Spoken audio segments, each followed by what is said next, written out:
What if DOC never got into that car accident? What if Ice Cube didn't leave NWA? What if the game never leaves G Unit? What if Teddy Riley never moves to Virginia? What if we got that J. Cole and Kendrick album? What if the RZA would have never had that flood? How would the hip hop world sound today?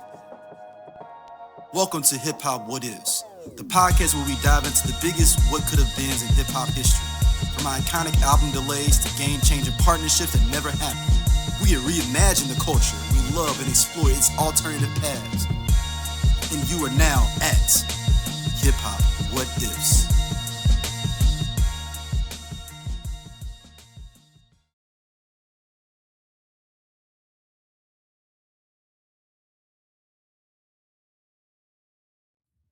Welcome back to Hip Hop What Ifs, the show where we discuss all the what ifs in hip hop history. My brother 12 Kyle, how are you doing? What up, D? What's going on, man? What's happening? What's cracking? Going Good on, to be man? back in the I got mix. a potential episode in the cut with a dope guest. I'm just trying to work on it now. Okay. Someone that was there for some of this stuff, so I'm working on that. So give y'all a preview. It's something we discuss in the title track of this. Is one of the what ifs from that. Okay. That we would be discussing. I'm gonna put it in the chat if you can know who it is. Hold on. All right. Let me see what we got here.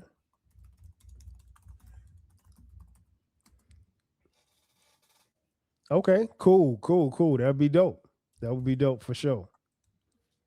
Man, listen, that'd be dope. He is He is very tenured in hip hop. Yeah. I just don't know. There's one conversation I don't think we want to bring up though. Oh yeah, no doubt. Yeah, we got what I just put in there. I see that. Y'all can't see it, but we got an inside joke going here. Yeah. It's fine. So this episode we're gonna be discussing what if Murder Inc. Records did not, and I mean did not, catch the Fed charges. A lot of people always discuss did 50 take them down.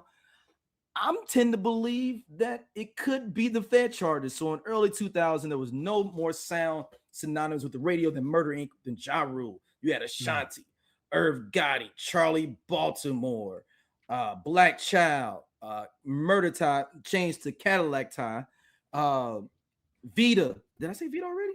No, you didn't say Vita. Vita as well, and a host of other people that they were trying to sign and make moves with.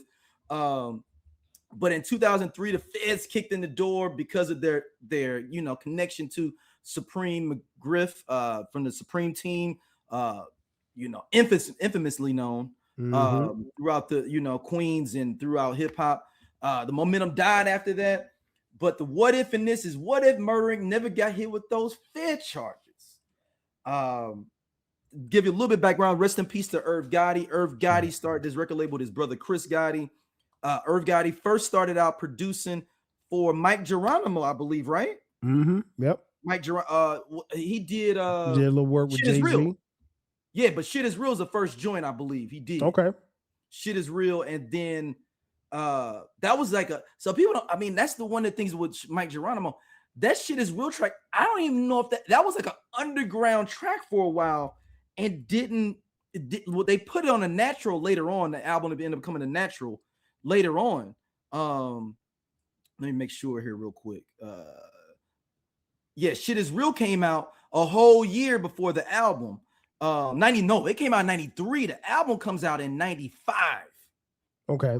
But if the people don't know, that was like a big underground track in New York. Shit Is Real, because it took the beat from hold on, I'm gonna tell you. It was a sample. I believe it's Minnie Riperton.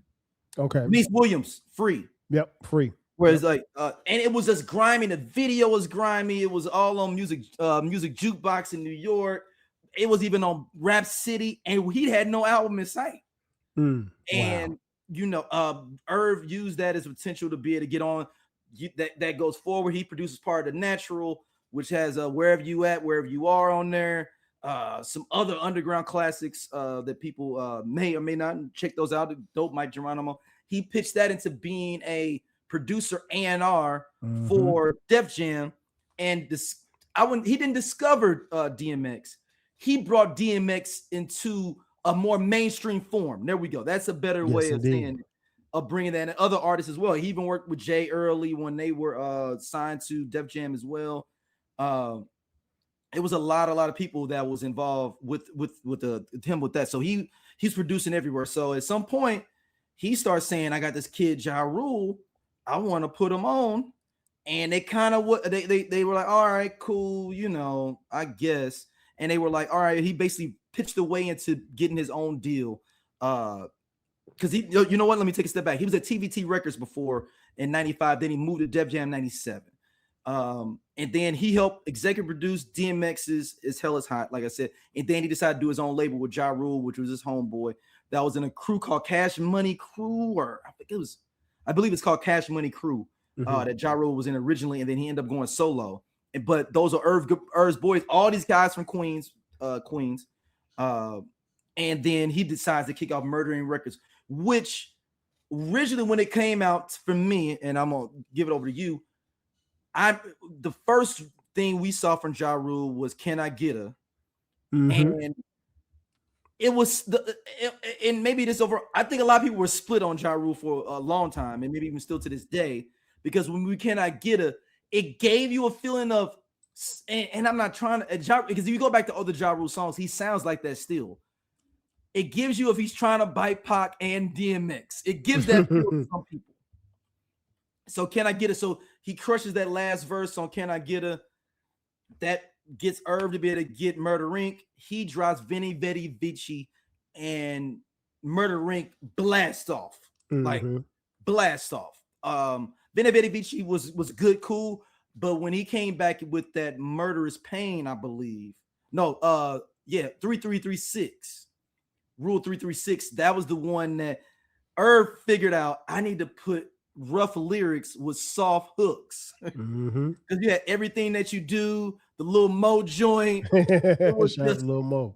Yeah, it had all them, and Ja Rule got braids, all that. But I'm gonna flip it to you. But what was your first introduction to Murder Inc., Ja Rule, Irv Gotti, all of that section?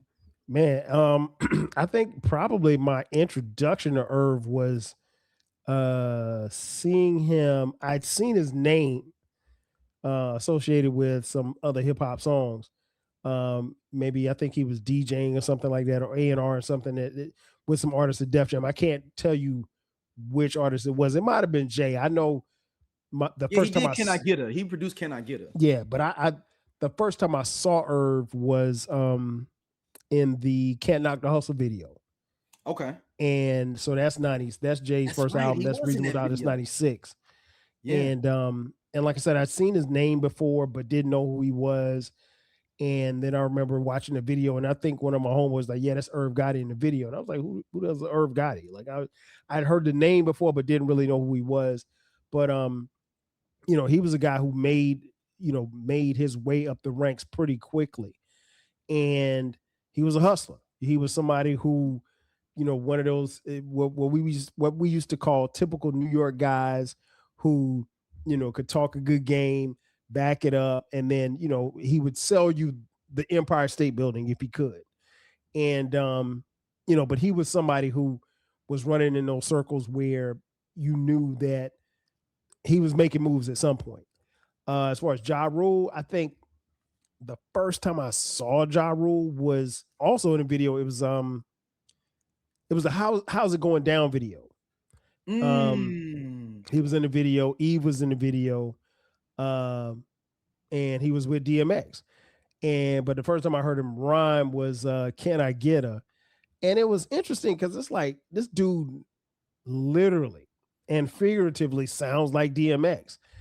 And he's trying to do the Pac feel though of like the bandana.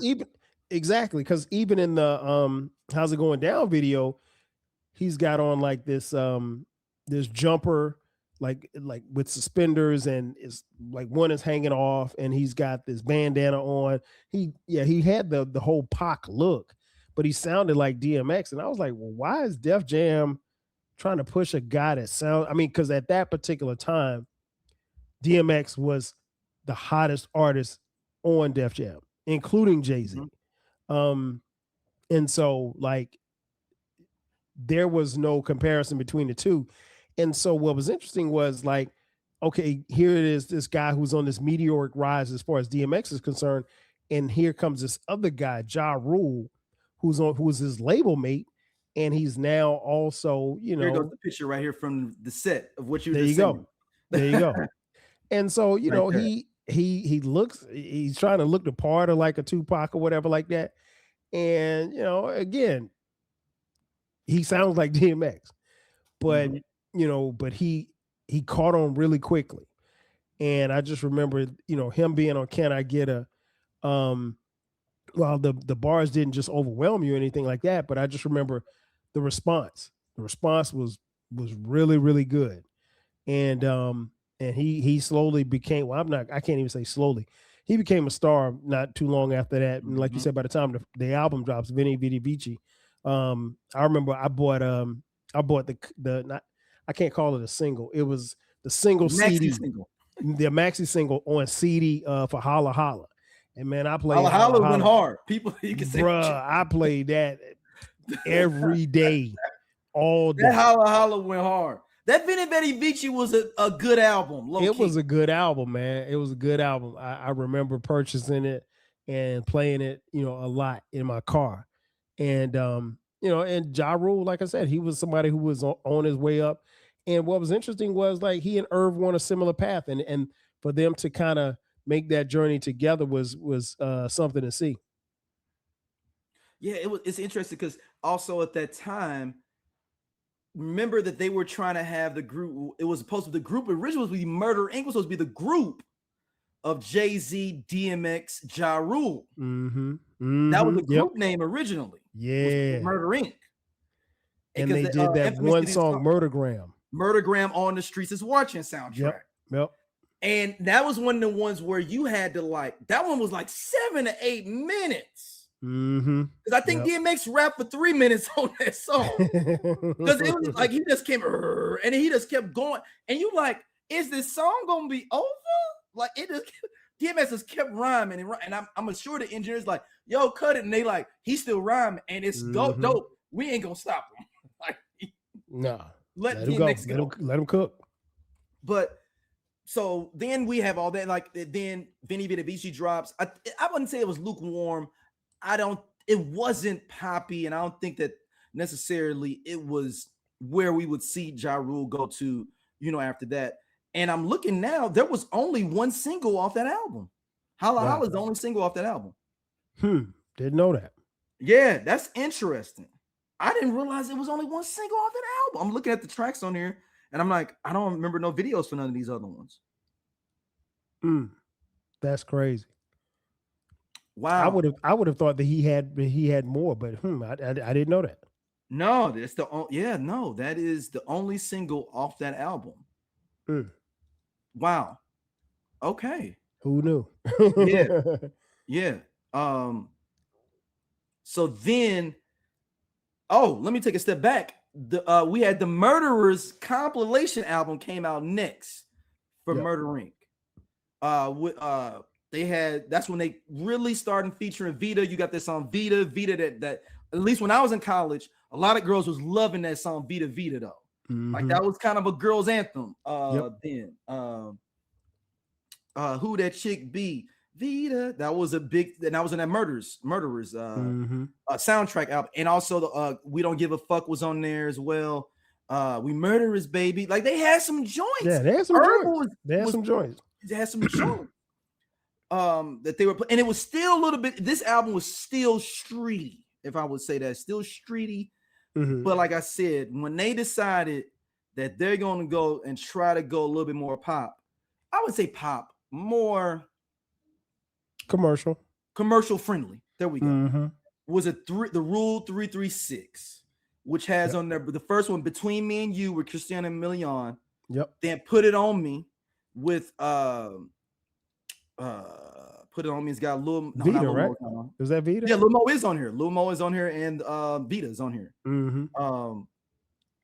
Then he did I Cried, a joint. Is another joint with Lil Mo. And like it was, every one of his songs had to be with he really tapped into, like I said, hard lyrics with a sultry or R&B vibe to it. Mm-hmm. And Irv figured that out. And Irv ran this for Grip. We won't go into every album, but then Ja Rule drops Pain Is Love, which blew up even more than Rule 336, which introduced Ashanti at the time. Yes, indeed. You use Ashanti. So then the Living It Up is on there with Case. Like he had like, I mean, I was rocking some the Ja Rule singles were cool, and they were good primers for like parties and kickbacks. Listen, and this is prime college days for me. People front, man, but Ja Rule had a run in hip hop. He had, and my guess is a 2 to 3 year run. But when I tell you Ja Rule was on every radio station, his songs were all on BET and MTV. They had a really nice run, and I mean, there was a point in time prior to his ultimate crash beef with 50 Cent, where Ja Rule was one of the hottest hip hop acts. Period. Point blank. He was that guy. So, people can front and say what they want about Ja Rule. They make fun of him as far as the Fire Fest and all that stuff like that. But Ja Rule had a nice little run in hip hop. And then Ashanti drops 02. Then you got Lloyd. They had Lloyd on the label that drops. Wow. In 03, right before the Fed case drops.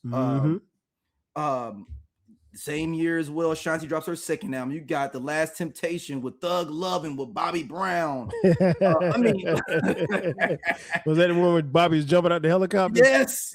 Bobby high as a kite, kicking at the screen. Shout out to the Braun Bomber. I mean, now I will say, on that Pain Is Love album, he tried to embrace a little bit too much Pac to me on that. He even redid Pain by Pac, remember? Oh wow. I've never heard that album. It's the last song. He literally redid Pain, and he's got a Pac verse on there. See, that right there would get you canceled for me, because that's my favorite Pac song. Yeah, and he's got a verse of Pac on there too, doing a verse of his, and then he redoes it almost like a homage, but like puts Queen's references in, Never Take Me Alive. I got my Come on, man. I'm surprised you did not know about I never heard the album, but it's the last song on the album too. Wow. I never forget when we heard it. So I worked at the radio station. I was the urban contemporary director for my college radio station. So I got all the rap shit early, early. And this is also a bootlegging era as well. So I'm bootlegging within a week. So I'm getting the album a week before. They not knowing that the CD burners are cracking in the dorms in 2001. Yeah. Not a lot of albums being purchased. I remember I got it. I didn't have a car at the time. My boy picked me up from the radio. I was like, yo, I had that album. I'm trying to remember I had that album and I got something else early back to back. I got the Ja Rule album a month before it came out, because I got it the week before Blueprint. Okay. So Blueprint came out. I got the Blueprint a week before, but I had the Ja Rule album a month before. So I put him, me and my boy rolling. We like, okay, there's some cool joints, so we just skipping through. And then it was like, then he does a little thing. It literally starts out just like Pain. Wow. And we look at each other, and we literally are in motion and looking at each other like, I know this nigga. Is he doomed? And then hold on, you got another. Oh wow. I can't tell you that I'm not even remotely interested in listening to it, even all these years later. You got to just for shits and giggles. I'm gonna llisten to it after we finish this episode. Yeah, I'll check it out. I'm not gonna like it. I can tell you that already. Yeah, because that's my favorite song from Pac. So and Ja Rule was feeling himself a lot at this time. Things started to matriculate, and then a whole bunch of stuff involving 50 Cent starts to come into play. Yeah. This is the point in the show where we will say allegedly, because gotta say that this is all street myth from this point forward with the discussion on Mr. Kenneth Supreme McGriff. So allegedly, Supreme McGriff is getting into it with a rapper that was kind of dope, and he was bubbling on the underground scene. what is his name? My boy. He got a joint with Nas. Oh, you got me stuck now. Yeah, man. He's the one that got this Fed case starting popping. Oh wow. E-Money Bags. My bad. E-Money Bags. E-Money, yeah. So E-Money Bags gets into it with Supreme McGriff. Allegedly. Oh, I mean, he got convicted for it. So I guess we don't have to say it. Right. Allegedly. And you have to let people know Kenneth Supreme McGriff was the alleged ringleader of the drug consortium, Supreme Team. Prince Miller, his nephew, Fat Stacks, not Fat Stacks, Fat Cat, and Pappy Mason. All these names you hear in records that these are so Kenneth McGriff goes to jail a little bit earlier than them. So he gets out when things are popping, like rap is now crazy, while everyone else that was in his crew that did not go to jail got locked up forever. He basically was almost certainly a blessing that he got blocked up earlier. There is a video of LL Cool J being at Fat Cat's birthday party with Supreme McGriff right before Supreme McGriff is locked up. There is a young LL Cool. He wasn't young. He was already popping. Yeah, I mean, a lot of these people they ran in the same circles. Yeah. LL was everywhere. Like LL was in Harlem. He was everywhere. But so Kenneth McGriff is back on the streets. He had been out for a while. He is allegedly, now this is the alleged part because they did not get convicted of this, allegedly funneling drug money into Murder Inc. to help get Murder Inc. started. He got cool with Irv Gotti. They all from Queens. And he was like, yo, we can do this label. Let me help back your situation. Right. The situation has with E-Money Bags where he is untimely killed. And then they start saying, are you still running a criminal organization? The feds are. So the feds on McGriff because he's already looking in their eyes. And then Murder Inc. is brought in because they're saying that he's funneling drug money through the record label. And they get taken down. Now, at the same time, Supreme McGriff, this is an allegedly, y'all, allegedly is the person that had 50 Cent shot 9 times. For mentioning so if all this happening, you said, what'd you say, Kyle? I said for mentioning his name in the song Ghetto Quran. The Ghetto Quran. Yes. Which is an amazing song, low key.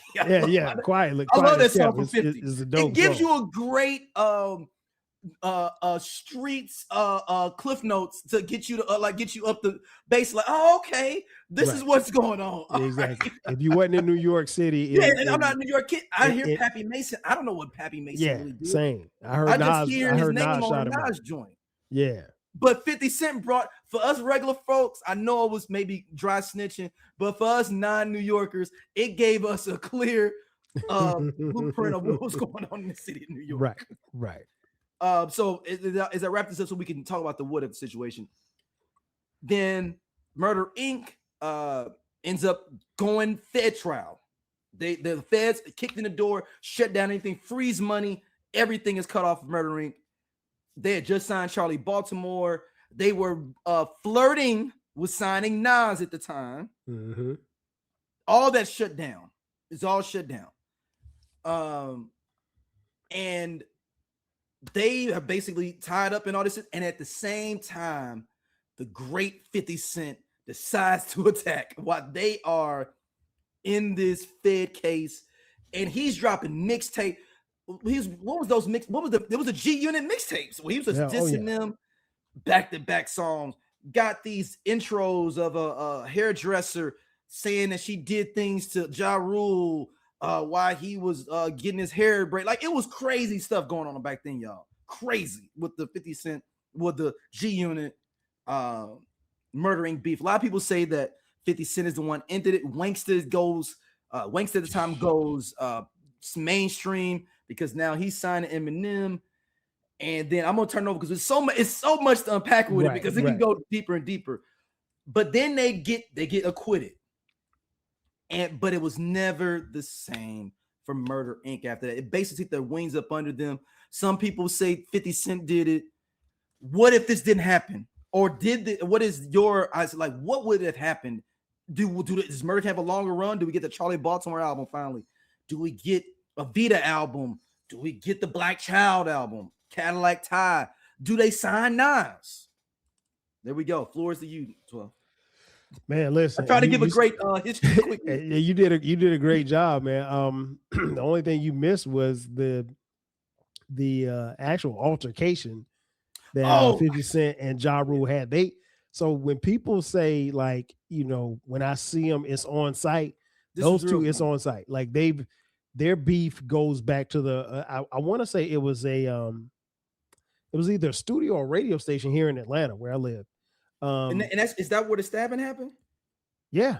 Okay. Yeah. So they got into it like that. And so like it's been up for those two every time they see each other.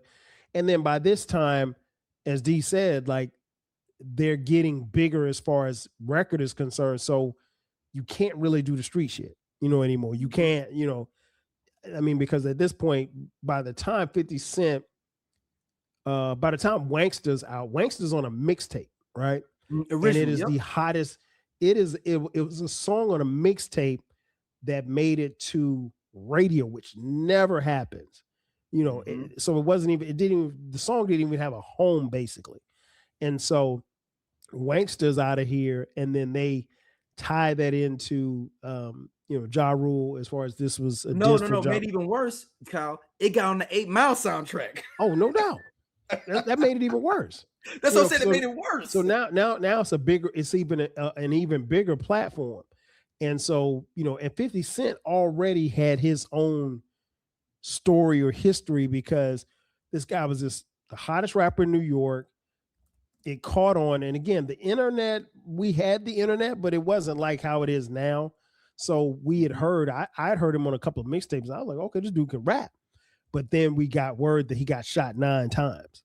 And when we found out that he had been shot 9 times and he lived to tell about it. Yeah. Oh, well, rewind 1 second. He also did How to Rob before that. So that's that's where I remember. That's why I heard about him from before. How to Rob. I heard How to Rob, and then I heard Ghetto Quran. Rapper compilation album. Yep. I heard How to Rob, and then I heard Ghetto Quran, and yep. my boy that played Ghetto Quran for me was like, yeah, this is basically the song that got him shot.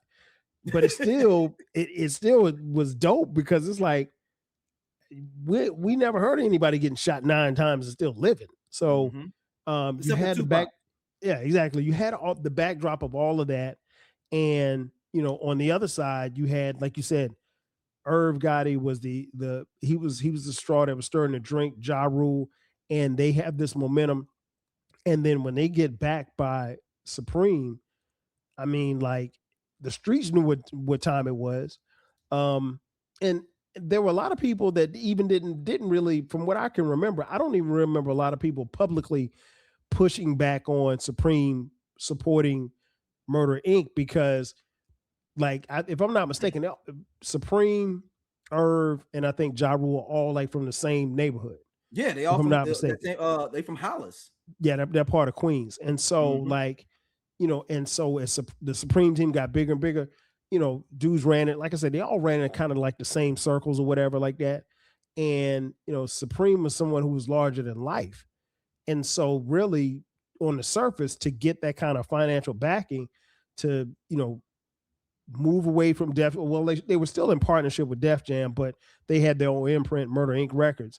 And as you laid out, D, I mean, like they made a name for themselves as far as the music that was being created. And this was, especially on the Ja Rule side, we're talking top 10, top 5 hits. MTV, he's just cranking them TRL, out. like cranking them out. And then Ashanti comes and she's hot. And I mean, like, so they are really rolling.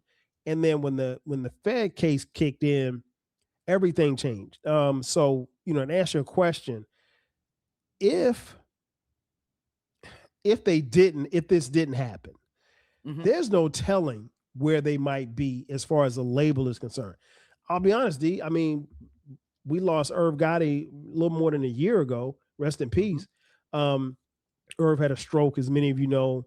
But prior to him having a stroke, Irv was told by his doctors, like he had diabetes or whatever. They told him, hey, you got to change your eating habits, you know, and I don't think he did. The I Only Listen to 90s Music podcast is a show for 80s babies who were 90s kids. If you were a No Limit soldier, then this is your show. If you believe that Cash Money is not an army but was a Navy, this is the show for you.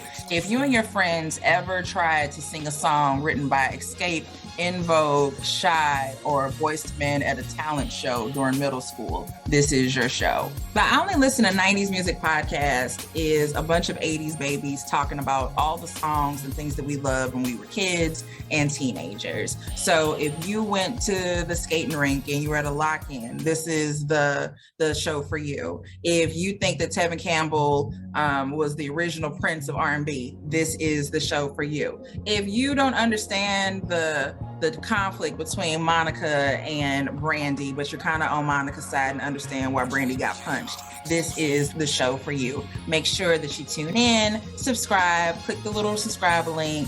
We're here. We're going to talk about all things 90s music. This is the show for you. Based on what I don't think he did. I was told, and he, still kind of lived that lifestyle or whatever like that. Quick sidebar. I don't know if you've ever seen the reality show that he had. I remember it was Gotti's Way. Gotti's Way with like his family and stuff. Yeah. First of all, he had a beautiful wife. I did not. That's when you realize how big of an asshole. And God bless. Oh no. That was a bad for his like a PR or the way he looked. Mm-hmm.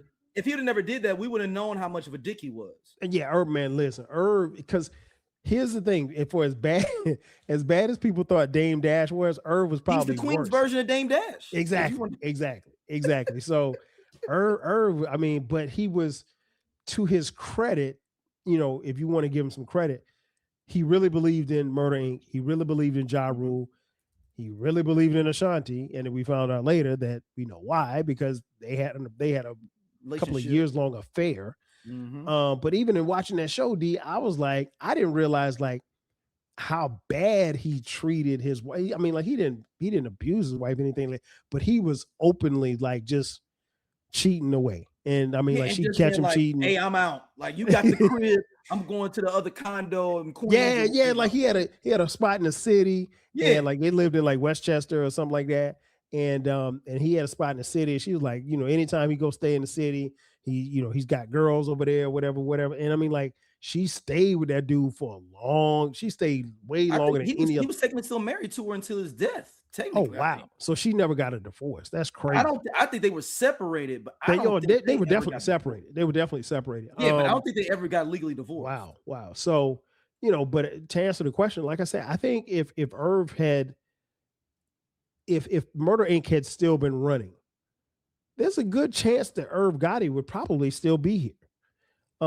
Again, we don't know because it's health and everything like that, but you could. I think it's not beyond the realm of possibilities that he would still be here and he would still be running that label.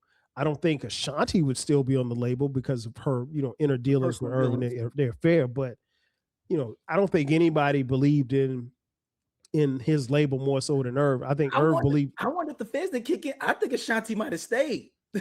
I don't think she would have stayed. When the feds kicked in the door, it would have been.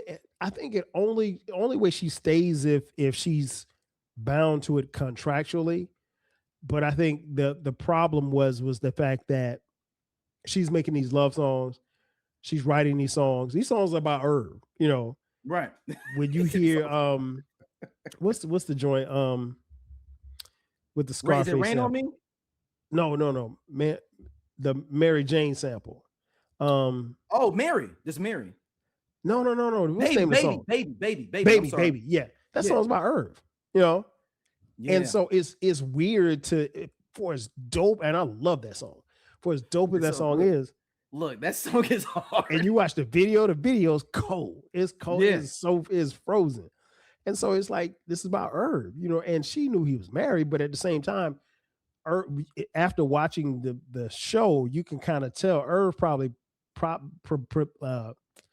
proposed it as like, me and my wife ain't together. We just working to try to keep these kids. People understand Shanti was only 20, 21, 20. Yeah. And so this probably her first relationship, her real relationship.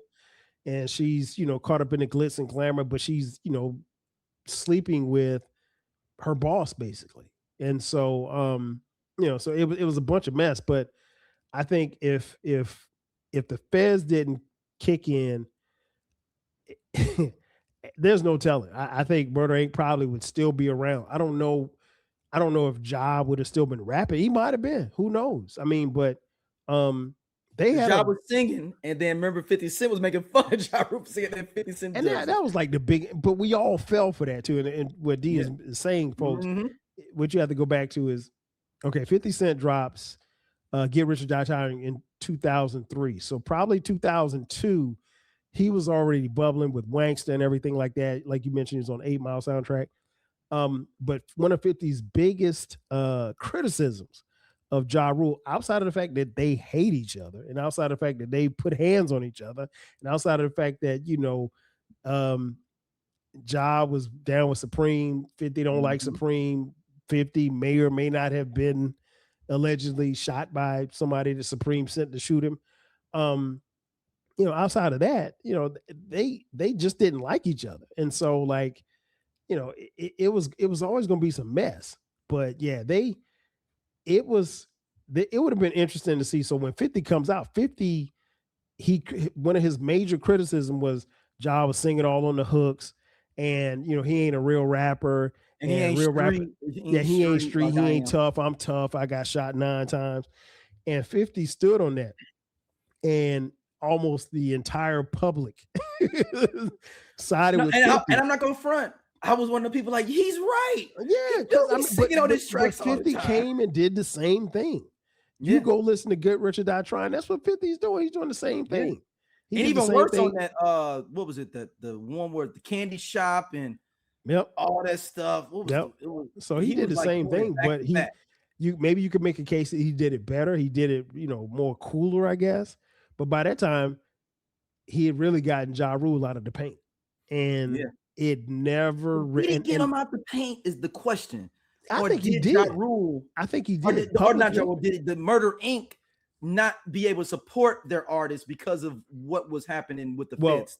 I think you mentioned earlier, you put the timelines together. So I think all of this stuff, without even looking it up, I think all of this stuff is coinciding around the same time. So so when 50's coming at Ja and he's punching and he's punching, and Ja's on the ropes, Ja, he really can't get a lot of help from the label, or to kind of help save him. Huh? He drops blood in my eye though, which was not. I mean, wow. Clapback is a dope joint though. I can't even hold you. I love. Clapback is hard. Clapback is, the beat was hard. And the other one was the one with the SZA on the Jamaican dude. What is that joint for Ja Rule? It was 2 joints on that. I was good. Everything else is bad. Yeah, I mean, but by that time, like I said, 50 had. Crown. I'm not gonna say it's called Crown. Okay, I'm not gonna say 50 had buried him, but he put him. He put him in the dirt, and at that point, I don't really know what Ja could have done to bounce back, but it was it was gonna be hard to overcome, basically. Yeah. And even if when you look through here, like even some of the, he has some good beats. Like Clapback is a Scott Storch beat. Yeah. And Scott Storch is on fire in 03. No doubt. Do you think they, do in this what if scenario, does Nas end up signing with them? If people don't understand, Nas was on the ropes himself, and he's never had like a at that time, Nas has never had a crew. Like where it was like, right. You had the Rockefellers, you had the Rough Riders, you had the Murder Incs, the State Properties, which is even a subset, or the Dipset, which is a subset of Rockefeller. He never had. He had Bravehearts, but Bravehearts is just the crew that he just tried to put his brother on. Cats from Queens. It was just 2 cats, and it was 3 originally with Horse, but he didn't have a crew. If you know what I'm saying, like a crew, and he was. Do you think Nas would have signed to Murder Inc. if none of the Fed steps kicked in? Because the song "The Pledge," which is a dope joint with him, Ashanti, Ja Rule, or do you think that Nas was kind of just playing around with the scene? I think Nas would have done work with them, but I don't think he would have signed. And the reason being is because Nas came into the game so early and he was so young and he was pretty much locked into those deals. So Nas never really, up until this particular point that you're speaking of, Nas had not had the opportunity to be a free agent when it came to music. Mm-hmm.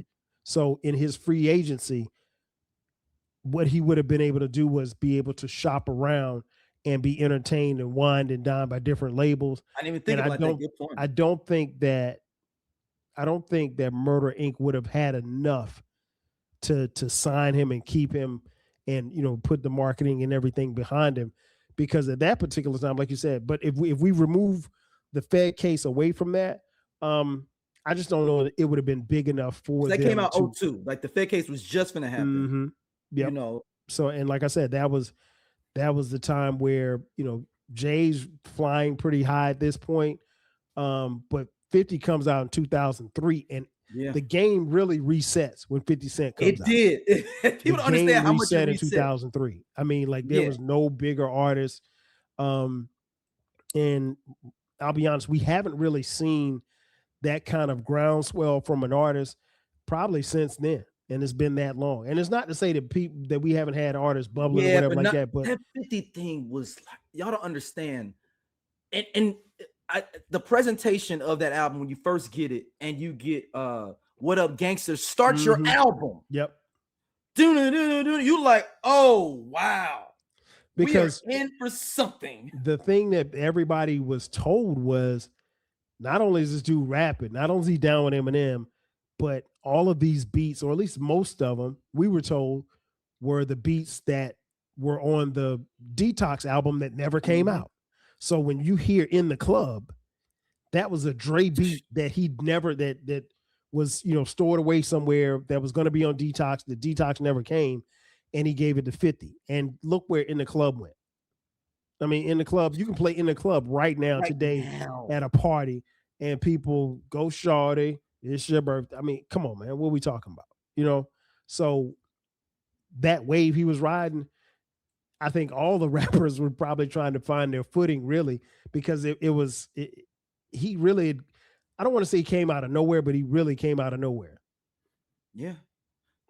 And he was kind of left for dead at certain extents after he got shot. Oh, no doubt. Because think about it like this. Nobody was messing with that. Yeah, no, after he got shot, labels pulled away. Everybody pulled away. He was on Columbia before. He was on Columbia. Yeah, they were like, man, we don't need this trouble. Because, like, you're trouble. For somebody to shoot you 9, it wasn't like he got shot once. You know, it wasn't like he got shot. He was in a crowd and, you know, bullets were just flying. I mean, somebody put out a hit, or at least what it appears, to take him out of here. And so you got all of that going on. And so if you take the Fed case away from, you know, Murder Inc., I still think you're going to have clashes between Ja Rule, Supreme, Irv, Murder Inc., and 50. So you think it could have got more violent? You're going on an angle that it could got even more violent if the buck didn't stop with that. I think so. It could be, particularly if they don't have this Fed case and these guys are still going at each other on wax. And New York City is a big city. Living in blocks from each other. Y'all don't understand. Listen, this beef is not like a bi-coastal. This is a 10-mile radius beef. And the thing is, you know, you've been to New York plenty of times. Yeah. New York's it's the biggest city in the United States, one of the biggest cities in the world, but it ain't that big. When it comes to beef, it's big with population, but not space. Not space. You people are literally living on top of each other. It's not like other cities where 10 miles from the bottom of Manhattan to the top. 10 miles. Yeah. So I mean, like you're not talking about a lot of space. You're talking about where the buildings go up and don't go out. You know what I'm saying? Everything goes up. So the violence was if it wasn't Ja, if it wasn't 50, if it wasn't Irv, it was gonna be somebody in their crew. Somebody Mans and them going. I feel like Black Child would have been involved in this for some reason in my mind. It was gonna be somebody, you know, and so Black Child and Yayo. And you know, Yayo down the ride for anything. Oh, you know, look, if 50 say go, Yayo's gone. Point, he's in the top 5 homie Hall of Fame. Oh, no doubt. Hands down. You will never hear Tony Yayo say anything bad about 50 Cent. Never. And he's still, any interview he can, any podcast he gets on, he's still talking shit about Ja Rule. even to this day. And I don't even know. He's like a member of the Nation of Islam talking about Elijah Muhammad. Yeah, exactly. Yeah. He ain't never letting up. And so, you got this case, and this case was huge. And what's interesting was it played out, but because of the, like I said, lack of technology, we weren't following this. This wasn't on court TV. We found out what happened. The MTV blotter, doom, doom, doom. That's it. That's it. And you might get a little blurb on radio or something like that, but it wasn't something that was talked about every day. And, but the feds really, they were able to kick it in. And then, I know what we're probably going to talk about now is just the rebrand. Murder Inc. had to rebrand itself. And it went from being just the ink. And things really weren't the same after that. Yeah, the ink wasn't it. It just wasn't. And to their credit, they had been through a lot. Irv had been through a lot. And, it was more than just, the feds coming in, kicking the doors, and like his accounts got froze. That's what I'm saying. He had no money to even. They had no money to do nothing. He had to, do what he could to scrap up to get lawyers and stuff like that. Like he had to literally go to court to fight for their freedom and to say, hey man, look, and then the biggest thing too for Irv at this point was, they wanted McGriff. They wanted Supreme. So, do you turn your back on Supreme and do you? And he didn't. He was very adamant that he was not going to turn his back on Supreme. Do you snitch? Because Irv was looking at some time. I mean, him and Chris got it. Yeah, him and his brother Chris, they were looking at football numbers. Yeah. And so like the feds had the squeeze on him, like, look, if you want to have this business, you got to give up something. You got to tell us something. And keep in mind, the feds have a 90-some% conviction rate in general. Exactly. Like for them to beat that, yeah, and they beat it. It's literally like getting another life. Like, oh yeah, it's like being in a video game and getting a 1-up. Like, yeah, you got another life, but I mean, at what cost? Yeah. And so, like, Irv couldn't even really celebrate the way he probably wanted to because, they beat the case, but they had so much stuff tied up in legal stuff, so much money tied up in it. You literally had to rebrand your company and almost start it all over from the ground up. And it was just tough. But they did have a small comeback run in 2004. Mm-hmm. They did. You got to remember the song New York. They dropped with even though people don't like 100 clips, nigga, I'm from New York. And even though people don't like him, he had the joint with R. Kelly, Wonderful, that was banging on the radio with him and Ashanti, and that was a banger. And you got then Lloyd is coming out with the album Street Love that people love. Mm-hmm. At the same time with the song You Get It Shawty. Like I'm saying, like they had a small window they could have came back, but it's just lost. And 50 is still going at you at this time. So this is all considering if nobody was attacking you every time they came out. Mm-hmm. They could have maybe came back.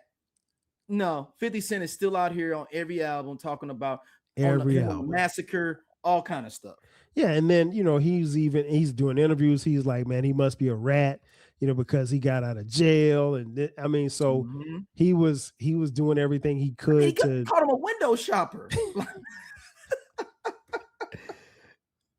Yeah, like he always saying, "Ja, you a window shopper." Window shopper. And so, like, it was always something, man. So they were always Murder Inc. and then subsequently the Inc. They were always on their heels as far as defending themselves and everything like that. And they just never could find that footing. It was just, I guess the moral of this story is like, it was just bad timing. Mm-hmm. Their biggest artists in Ja started to fall off. Their nemesis, 50 Cent, rose to fame. And they got a Fed charge that nearly broke everything. And that all happened around the same time. Who's going to survive that? Yeah, it was a lot for them. But at the same time, we just discussed a little bit how Irv Gotti is the Queen's version of Dame Dash. There was a lot of hubris probably within that too, where maybe some people didn't want to work. It was like, I've been not wanting to work with you. Yeah. This is where I can really get hands off now because you're not hot. because you're not you've been an asshole to people over at Def Jam for forever. So I'm just saying there is something. This is not all just on 50. Oh, no doubt. It was like I said, it was just the timing was just terrible for them.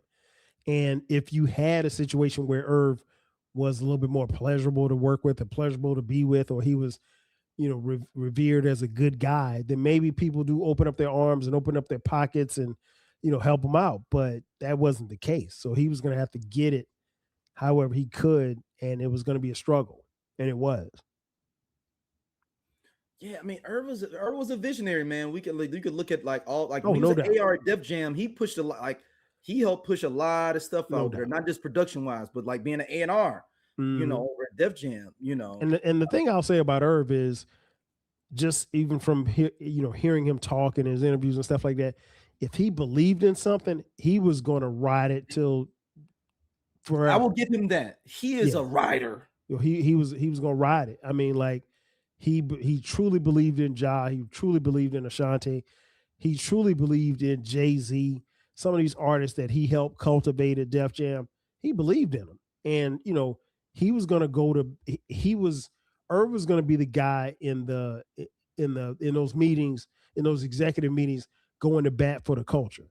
You can like him, hate him, or whatever the case may be, but you can't deny the level of success that he had.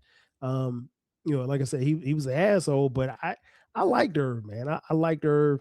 I was, sad to hear when I heard when he had passed, because I that's not the Irv I remember. I remember Irv just being Irv. So even though I didn't know him personally, but yeah, he was if he believed in something, he was in it 10 toes down. Yeah, I mean, it's inconceivable for other people to realize how big Ashanti and Ja Rule were in the early 2000s. Oh man, they were humongous. I mean, like you said, like her first album, multi-platinum, triple platinum. First album, triple platinum. Chapter 2, platinum. Ashanti's Christmas, that sounds like a throwaway. Concrete Rose, you just trying to get that pre-Christmas bread, and put that in. Yeah. So I'm looking at it. So probably her last album on the Ink was in 2008. That's the only album that didn't go platinum. All her other albums went at least platinum. The first album, but to go triple platinum, and that was humongous. As a new she artist, was bigger than Beyonce at that time, folks. And I'm not even holding y'all and saying that at that time. Ashanti was the girl. 2002, Foolish was a single, Happy was a single, and Baby was a single, and she went triple platinum. Three platinum, multi-platinum singles. Crazy, and those are the singles. The album went triple platinum, and the album's production is crazy. Have you ever bumped that in like a whip? Like it. Hell yeah. I remember when I got it once again. I had free albums. I'm on campus, and me and my boy like, yo, is this is the Ashanti? Like we were bumping on campus. Like, and that was another thing too about Irv that people slept on, was like he had a great ear for the music. Mm-hmm. So he had, you got to remember, like you said, he started out as an A&R. So A&Rs, if you're good, if you're good, you have a certain way. If you're great, you probably have a great ear for the music and how to cultivate it. So Irv, so that is not by surprise that, Ashanti's records, Ja Rule's smash hits, that they look and feel the sound in the way that they did, because that's probably, a lot has to do with Irv, because he always talked about making big records, and Ja had big records.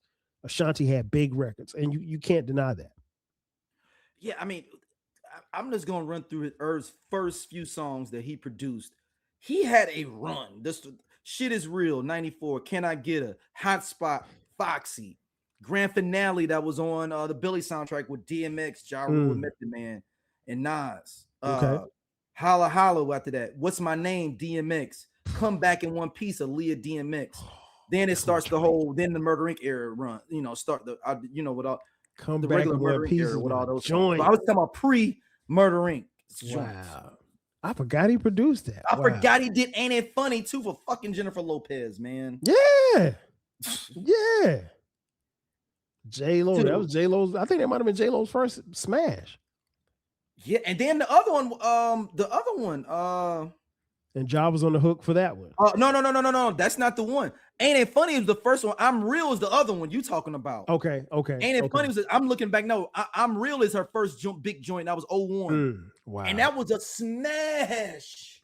And like you said, I mean, these are big radio records, and they got a lot of airplay on radio and TV.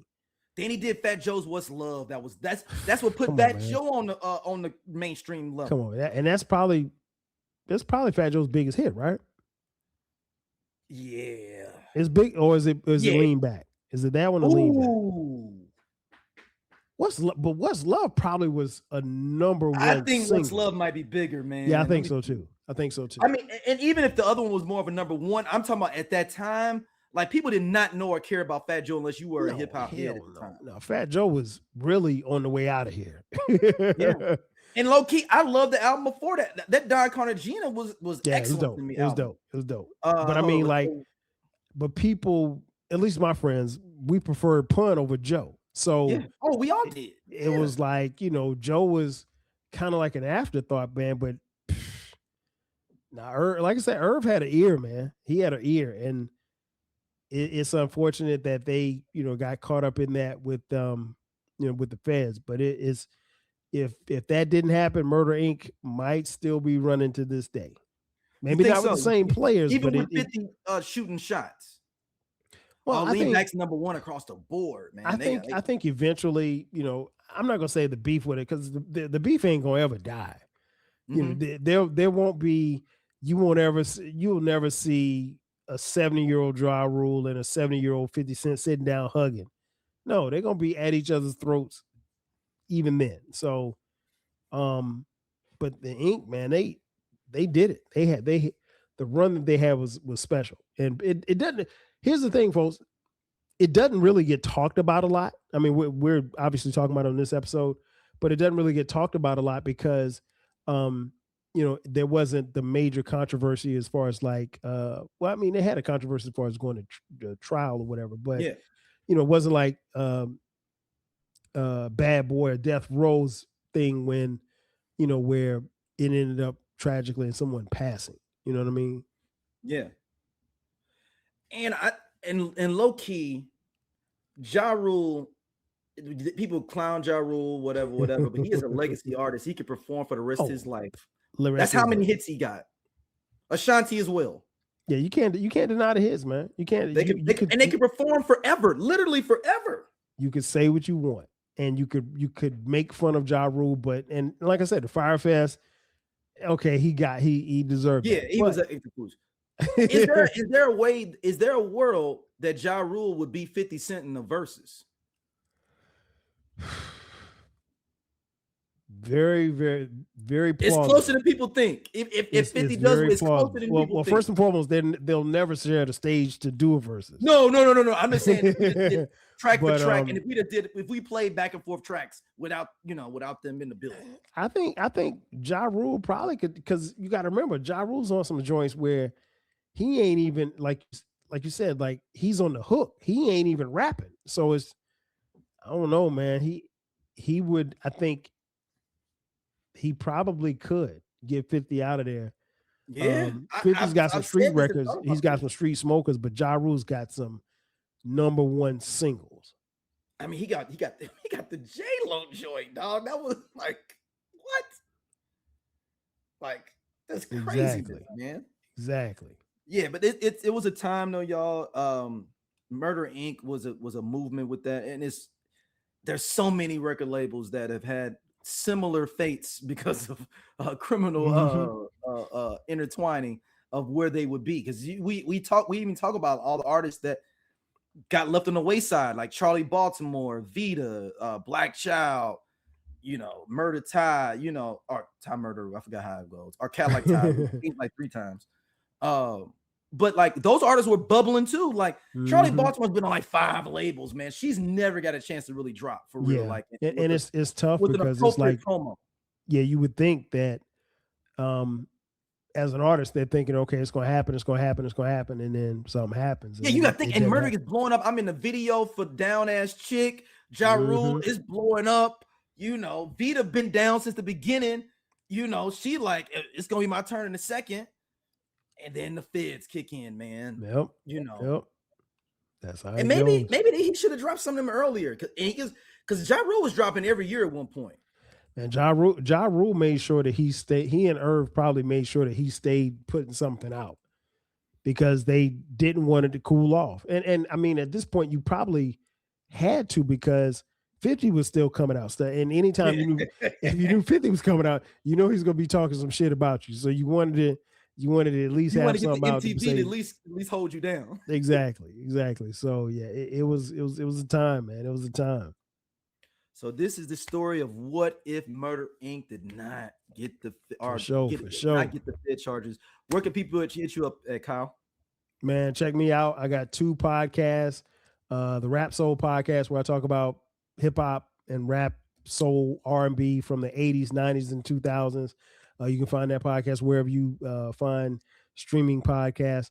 And the 12 Kyle podcast, my personal podcast, where I talk about a little bit of everything and a lot about the life of the world, or how the world was, I should say, prior to the internet. Old school. It's anecdotal. It's very anecdotal. I very love it. anecdotal. Like, very back anecdotal. In the time capsule. Yeah, like one of my most recent episodes, I talked about like the last day of school. And I don't know about where you went to school, D, but where I'm from, last day of school meant somebody's gonna fight. No. That was standard. That was standard principle. Like, because you didn't see nobody again, and you didn't know if they were gonna come to the same school again. Exactly. And then you figure, okay, well, if we fight, we're not gonna get suspended. So it's the last day of school. So we're not going. And they tried to get slick. They was like, okay, if you fight, you can't be on school ground. So kids literally walked across the street. It was kind of like a little 2-lane highway. They walked across that, almost got hit by cars just to see these kids fight. So I talk about a lot of nostalgia and stuff like that. So yeah, check out both podcasts. Drop new episodes every Thursday. All right. And make sure you hit us up on the voicemail. Give us your thoughts. 314-649-3113. Any suggestions too? Yeah, suggestions for shows as well. We take it all. There's so many different ones we still want to tackle, but we got to spoon feed it out. We can't give it all. For sure. Blow our load, as they say early, But thank y'all for listening. As always, you can also email us at hiphopwhatifs@gmail.com. And we'll be back soon, y'all. Peace. 5,000. What if DOC never got into that car accident? What if Ice Cube didn't leave NWA? What if the game never leaves G-Unit? What if Teddy Riley never moves to Virginia? What if we got that J. Cole and Kendrick album? What if the RZA would have never had that flood? How would the hip-hop world sound today? Welcome to Hip Hop What Ifs, the podcast where we dive into the biggest what could have beens in hip-hop history. From iconic album delays to game-changing partnerships that never happened. We reimagine the culture we love and explore its alternative paths. And you are now at Hip Hop What Ifs.